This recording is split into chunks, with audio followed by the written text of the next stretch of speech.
নমস্কাৰ। এই সন্ধিয়াখন এটা সুন্দৰ অনুষ্ঠান উপভোগ কৰিম বুলি ইয়ালৈ আহিলোঁ। ষ্টেজত দেখিছোঁ কেইজনমান গণ্যমান্য নিমন্ত্ৰিত অতিথি। এটা গণেশ বন্দনাৰ নৃত্যৰে অনুষ্ঠানটোৰ আৰম্ভণি হৈছিল।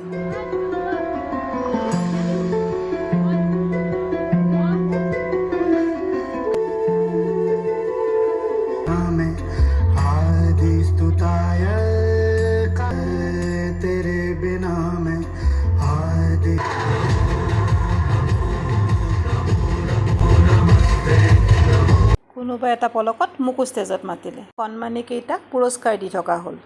আকৌ কেইটামান কণমানিয়ে ষ্টেজত নাচিবলৈ ল'লে। ইমান সুন্দৰ নৃত্য উপভোগ কৰি গ'লোঁ মই।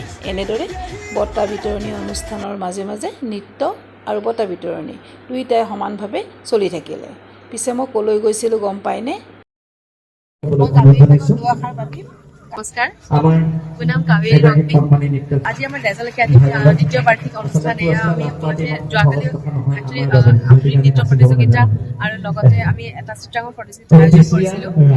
সেই উপলক্ষে আমি বিভিন্ন অনুষ্ঠানো ৰাখিছোঁ ইয়াতে, কিয়কি আমাৰ স্কুলখন 2 বছৰ কমপ্লিট হৈছে।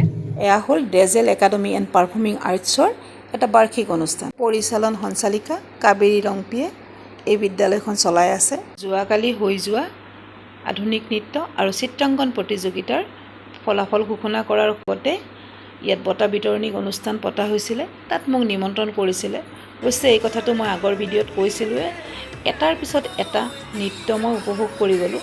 আমাৰ অঞ্চলত থকা বহু সৰু সৰু শিশুৱে ইয়াত গৈ নৃত্য শিকি আছে।